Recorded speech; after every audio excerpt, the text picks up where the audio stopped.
and welcome to Life with Libby Joy. I am Libby Joy, and we are going to go on this journey of womanhood together. And life is an up and down, but in this podcast, we're going to focus on information and inspiration to encourage you along this journey of life with joy. This is the second episode of this podcast, but if you forgot or you didn't see the first episode, I want to just introduce myself. I am a passionate educator. I am a wife of 25, almost 26 years. My husband is my entire podcast crew. So I'll just say, hi, honey. Hey. And he's responding to me. And I have two wonderful adultish children. That word adultish we will talk about on another episode.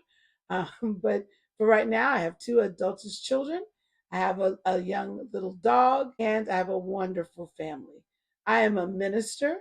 I'm an educator. I really have a strong love and passion for women, specifically those who have been in domestic violence situations that were victims and now survivors. And so I do a lot of work with those people in my community. And I am so excited to be able to share with you today.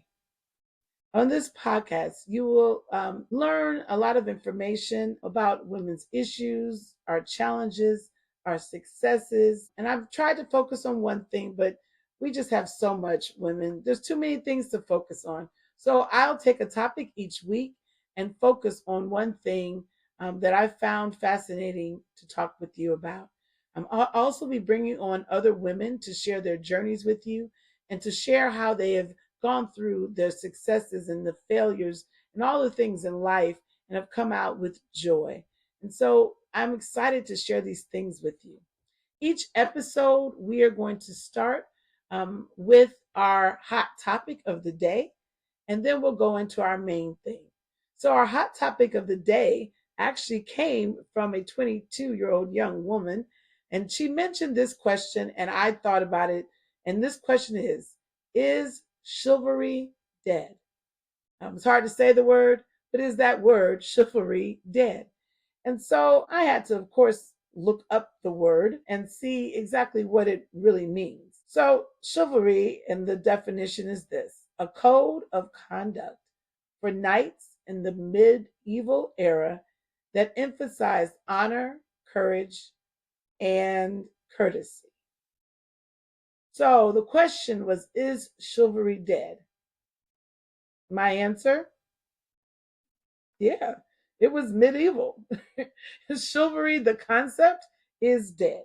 The code was from the medieval era. Another question may be, do we still have young men who have honor, courage, and courtesy?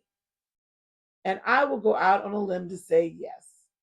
There's still men that exist like that. However, if you're asking for your door to be opened, your meals to be paid for traditional roles in relationships, that's all a question of maybe.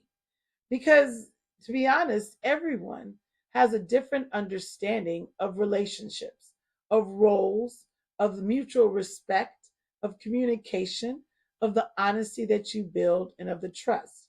So your question to yourself may be more, what do I need or do I desire from a relationship? And what am I asking for my partner to give? And what am I willing to give? So, the feminist and womanist movements have caused some people to take offense to some things like doors being open. However, every feminist and every womanist doesn't have a problem with their door being open. I know I do not have a problem with someone opening my door, but I do know that I also can open my own doors. And I like for people to recognize that my doors don't have to be opened, but they desire to help me. And if I desire for them to help me, I'll say, thank you. That's just normal. So, is chivalry dead? The concept is medieval. Yes, it is. What are we asking for? We're asking for common courtesy and respect. So let me just throw this crazy idea out. Whoever does the invite for the date possibly may have to pay the bill. So if I'm inviting him out, maybe I'm paying for the bill. If he invites me out, maybe he pays for the bill. But there's going to be some kind of mutual understanding and respect. It's okay. Communication is what's important, and respect is what works. I like my doors open for me. I told my husband that, and he opens the doors for me, and I say, thank you. But again, I also know how to open my own doors. So is chivalry dead? The medieval concept, yes. Mutual respect, common courtesy, open communication is what we really need. If you have any questions or hot topics to discuss, please email me at lifewithlibbyjoy@gmail.com. Again, that's lifewithlibbyjoy@gmail.com. Your topic could be discussed next time. And if you have any thoughts about what you think about chivalry, is it dead or is it alive? Let me know in those in that email as well. That was my hot topic of the day. I hope you don't email me and say, what do you mean open my own doors? What do you mean? But whatever is best for you is the way that your relationship will work best. That's what I think about the concept. So that's it for my hot topic for the day. My main topic is this. It's talking about the stages of life and the things that we go through. On my last episode, I talked about having joy moments and having our days be filled with joy drops to make our days enjoyable. And so today I want to talk about this journey because I keep saying enjoy the journey. I want you to know what I mean by journey and why I keep saying it like that. Here's my first thought. We come from different backgrounds, families, and areas. In our current stage of life, we face stage appropriate situations. Our journey is not rigid. So the ages of each journey could vary. I'm not working from a psychological study or a book about stages, but there are plenty if you want to research the stages of life and specifically on what stage you're on. I'm speaking more from experience tonight. And so, even how I explain the stages and the words and the language I use for the stages is just something I came up with. But if you want to go and get an actual book about it, feel free to do that. That will also be helpful in your understanding of a stage. So let's talk or walk through these stages.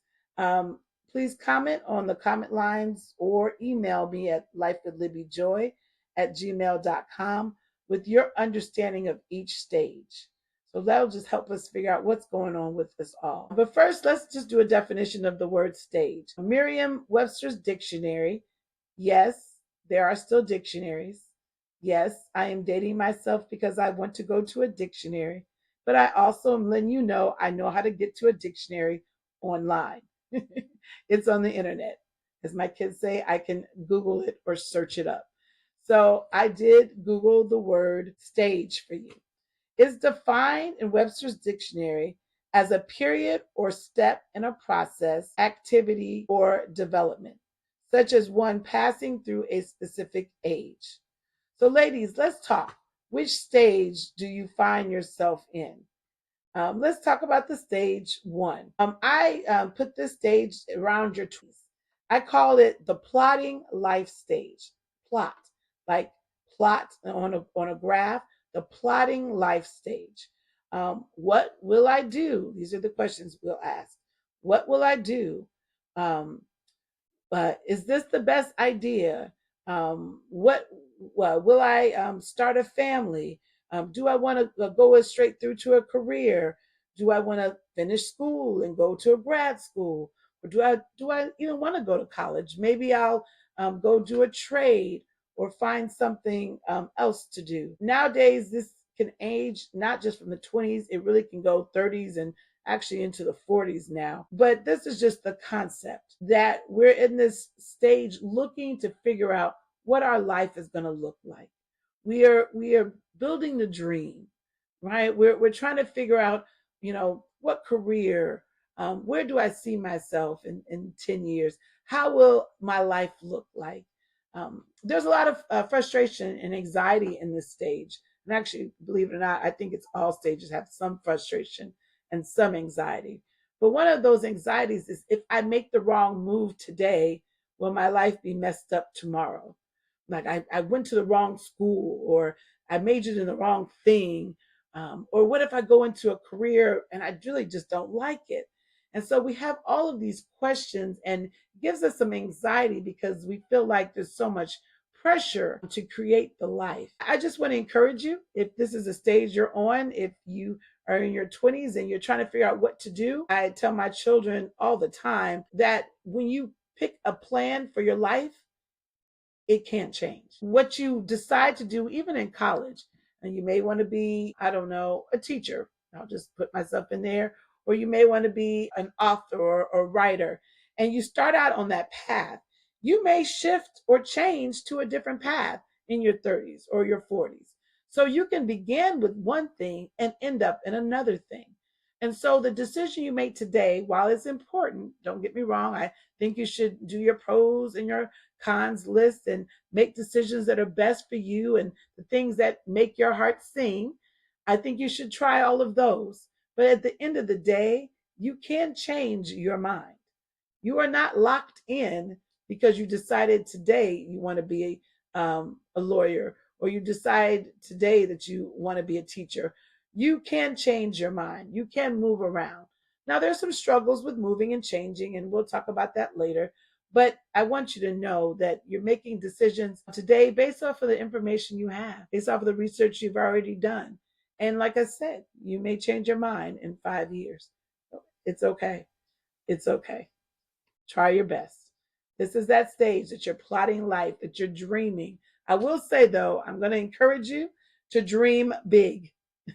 Don't limit your dream because you don't know how you're going to get your dream to happen or to be accomplished. Don't wither away and just do something because it's easier or it's safer. Follow your heart, follow your dream. I believe in that. I think it's a good thing to try to follow your dream. Well, that's the first stage, plotting life. The second stage I have on here, stage two, is building the life. So now I said, I want to do this. I'm now in my piece. And then I'm dealing with this life that I plotted out. I said, I want to, be an attorney, or I said, I want to be a teacher, or whatever I decided to do.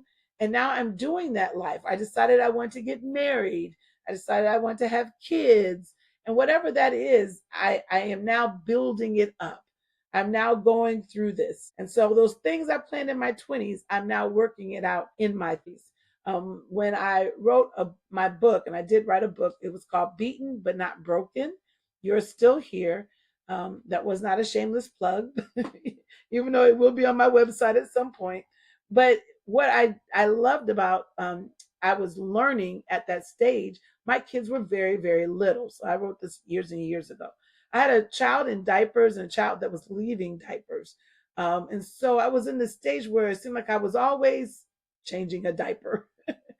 And I was like tired and I wasn't getting any sleep. And that was the ends of my 20s and the beginnings of my 30s. And my kids were starting to get a little older and they were moving along and starting to do all the things, they have different practices and different things at school. And so you're just moving along and you're doing a lot of things. This stage of life can be very busy. That's a good word, busy. And often in this stage of life, sometimes we almost, or we can lose our own identity. Wow. I'm remembering that I realized that I no longer was Libby Joy. I was Mrs. Lee, or I was my husband's wife, or I was my child's mom. My name really wasn't there. I kind of became, right, what I was in. And sometimes at those stages, people actually really do lose their identity. Now, the good thing about being married to a wonderful man and also being grounded spiritually is that I knew that I had to retreat and reflect as much as I could. I journal. I also do things that brought me joy. Even in those times, we snuck away and we had dates and tried to make sure that we stayed connected. My husband always reminds me that he married me and the children came after. And that doesn't mean he doesn't love his children, but he wanted me to know that he loved me and we need to keep our relationship solid so we can keep our family solid. And so it was a really good time in my 30s learning that I could do different things. I also shifted careers in my 30s. I actually did education in undergrad, but I didn't finish to become a teacher. I did ministry things and I went on and got a master's with my ministry. And so in my 30s, I decided to go back to school and to finish my teaching career, or begin, I should say, my teaching career. So I'm saying that to say your 30s is a time to build. It's a time still to reflect, and you can shift even in your 30s and move and change directions.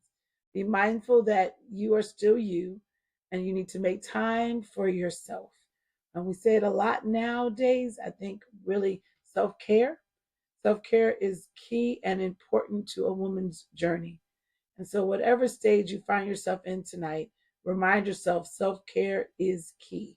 It's essential for your journey. All right. I'm talking fast. I'm trying to slow down so you can get all the information in my time frame. Stage 3 is the maintain life stage, and that's usually in your 40s.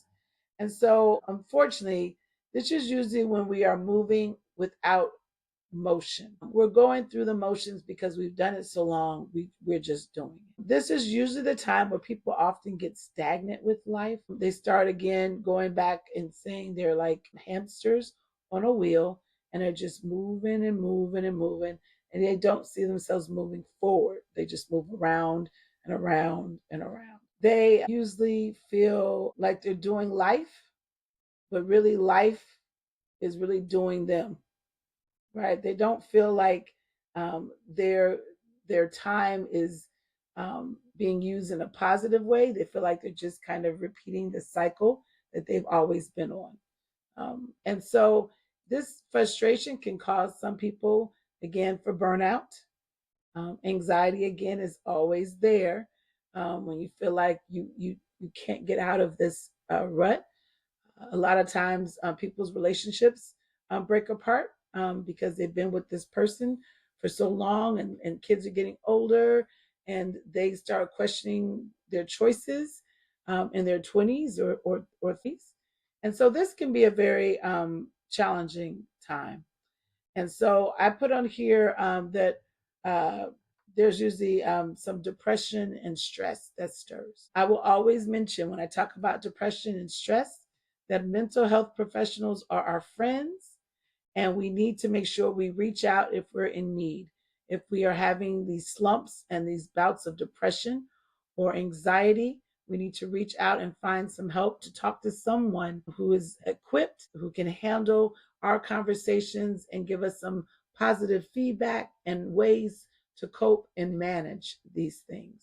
And so it's very important in our 40s just to pay attention to that. Sometimes people say midlife crisis. This is the time. These are the 40s where people think about making complete shifts and changes in their life because they feel like their life is kind of blah. So these are the times we really need to tune into our self-care. And like I said, if you need to talk to somebody, talk to someone. So these are our 40s. Now, the good thing about our 40s, I didn't put on here, is a lot of times if we're doing well in our career and we're moving forward in steps, we may be climbing the ladder in these 40s years. So we also have the busyness that it takes to climb ladders and to move. And so there's some busyness that also can be involved in our 40s. Again, all of life stages, I'm going to say probably stress and anxiety can be a part of any life stage. So we make sure we do our self-care check. All right, I'm moving to our 50s and 60s. I put them together. And this to me, I put on here life reflecting. Life reflecting. And we start to reflect on our lives. This phase is usually when there are more years behind us than there are in front of us. I do not like that phrase, but it is truth that after a certain age, you realize I'm not going to live the same amount of the years that I've lived already. And so we start asking ourselves these very important questions. Have I made a difference in the world being here? Have I done the things that I was planning to do to in my career and in my home and in my life. What are some of the things that I would like to do more of? Have I made my heart sing? Going back to that question from my first episode. Is there joy in this journey? What can I do to create more joy in these next coming years? And so that's the 50 stage. And I put on here, we have some regret sometimes and some frustration because we haven't gone or progressed as far as we thought we would by now. We put dates on ourselves, like, oh, by my 20s, I'll do this. By my 30s, I'll do this. Most of the people I know in their 30s want to be retired by their 40s. We put stresses on ourselves in time periods. And so this is a time of life in our 50s and our 60s that we start reflecting over our lives. And I believe this phrase from the famous poem Harlem by Langston Hughes is really a thought for this phase. A dream deferred is like a raisin in the sun. And so now we're thinking about the dreams that we did not accomplish and what can we do or will we be able to accomplish those dreams. And there's some sadness and depression again that can connect to some of those things. However, some of our reflection could be very positive, that we've done the things that we desire to do. And now we're trying to figure out what's next on that list because we've accomplished or we've checked all of the boxes. And I do know some people who have checked all the boxes by their 60s. And then they go, well, what do I do now? I've checked all those boxes, or I've traveled the world, or I've done this. What are the next things that I do? And so all of these stages of life have so many wonderings in it. There's so much,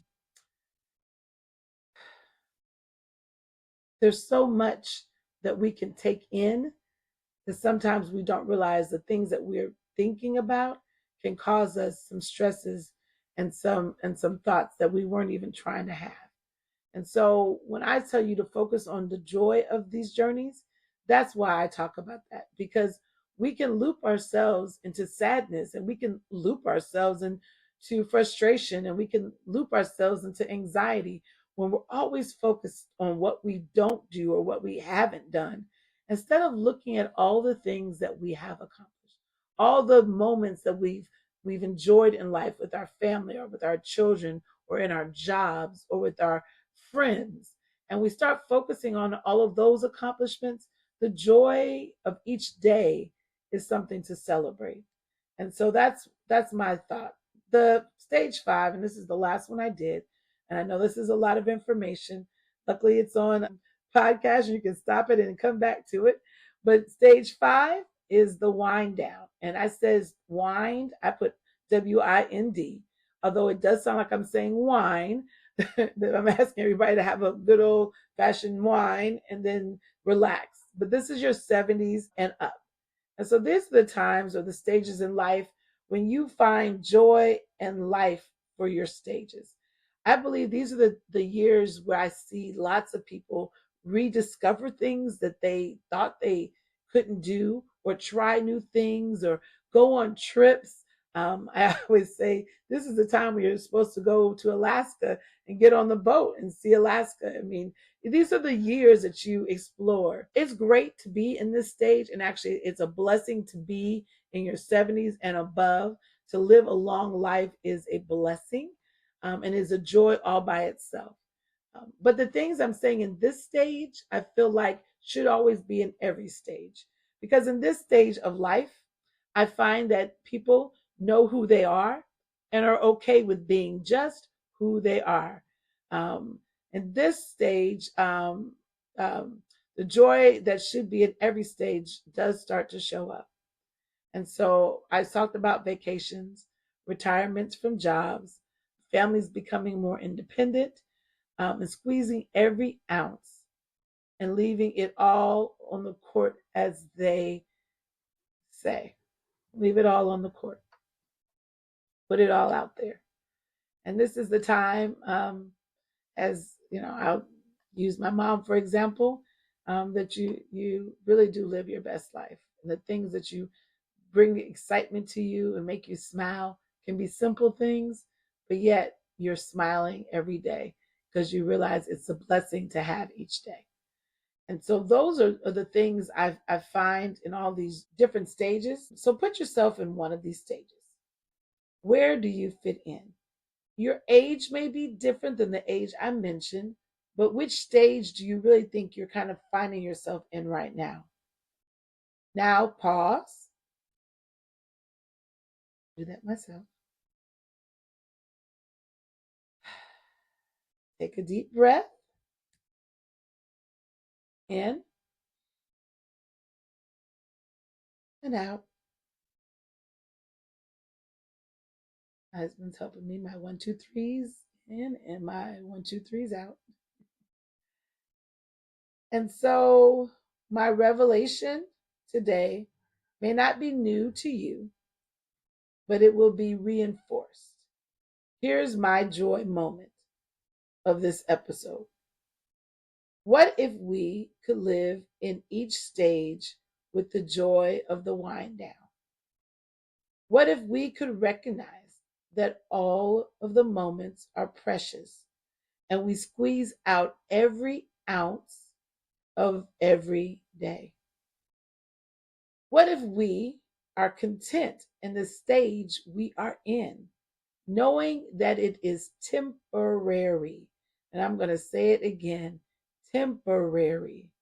Just like that diaper stage I talked about with my children. It's over. It was for a short, temporary time. What if we truly enjoy the moment in the journey we are currently in? Not looking for the destination, but actually enjoying the journey. Like that car ride. Are we there yet? Are we there yet? And yet you have gotten in the car and you're right, really looking at some beautiful things if you actually paid attention to your surroundings. It's my thought that we are always trying to make sure we are moving to the next phase of life without appreciating the moment that we are in. And as I said, when I wrote the book years ago, I was dealing with one moment with my children. And now they're adults ish. I have children in my 20s. And did I enjoy those days? I did. I realized even then that my children would not be always at this stage. So I tried to take the most out of every day I could with them. I tried to maximize my time. We can't get our time back. So reflect this revelation. Renewal, self-reflection with renewal is pointless. Just, yeah, sorry. I'm reading it and I'm like, okay. But we reflect to make ourselves better. But looking back and harboring regrets does not solve anything. Our paths take multiple turns and often detours.